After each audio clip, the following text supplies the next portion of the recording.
Now that we've talked about the Williamson ether synthesis and some cyclic ether synthesis, you may have noticed that those both take place under basic conditions. Our alkoxides are bases, and of course potassium or sodium hydroxide is also a base. But we can also do ether formation under acidic conditions. They're just a little bit more limited in scope. So let's examine one of these reactions.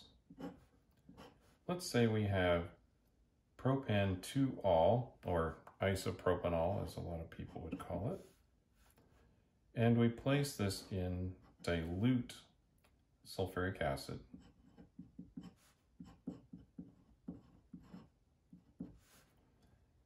We will set up an equilibrium and we'll heat it a little bit. I think it's about 40 C or so, just a little above body temperature. And we can make this ether and some water, because this is known as a dehydration reaction. So let's quickly examine the mechanism of this process. And I'll start by drawing it right here.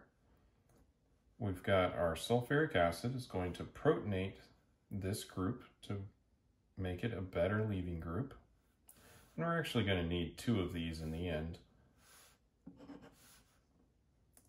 So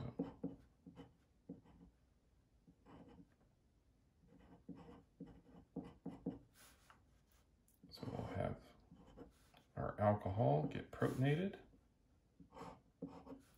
That is going to form the protonated version. And then this is a secondary carbon. So we can have this go SN1. But if we had a primary carbon here, we would expect SN2. So we'll form our carbocation intermediate right there. And then we'll have our other alcohol come back in.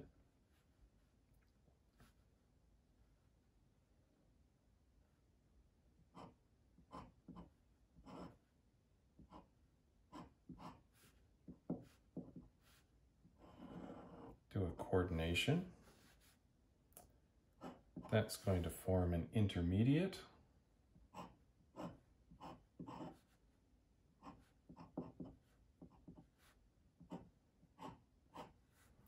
And we'll just need to deprotonate this. So I'll get some water to come in and deprotonate.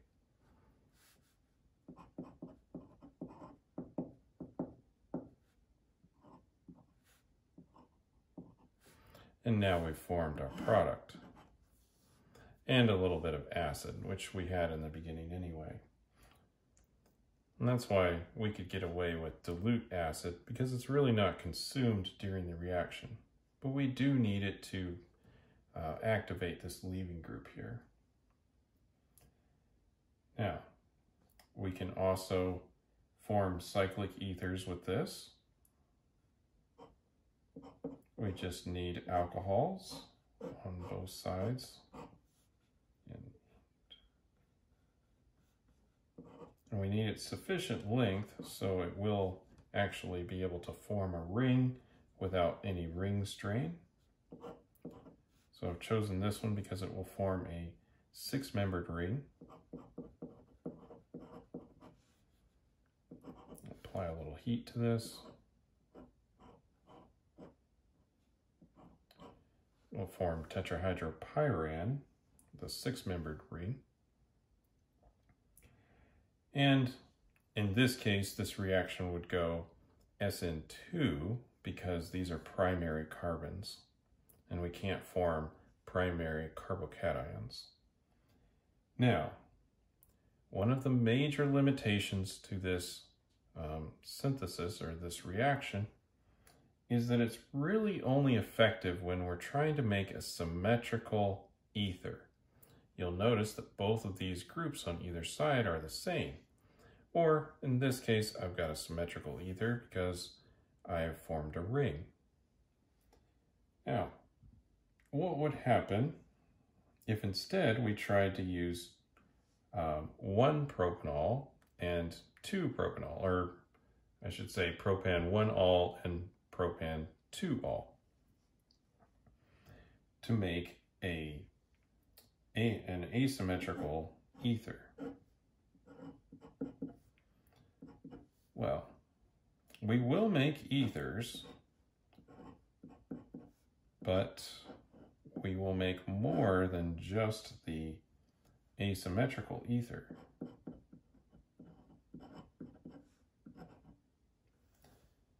So we'll make the asymmetrical one as expected, but we're also going to have the ether when this reacts with itself and the ether when that one reacts with itself. So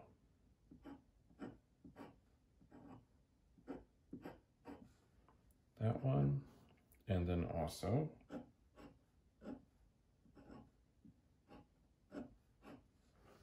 so unless you want a large variety of ethers in the end, you'll need to stick to symmetrical ethers during this synthesis. If you wish to make asymmetrical ethers, I would highly suggest that you go with Williamson ether synthesis, which is quite good at making asymmetrical ethers. And you can also make symmetrical ones in that case too. That said, this can be an effective way to make a symmetrical ether. And if it's a primary carbon, expect it to go SN2. If it's a secondary, expect that it could go SN1.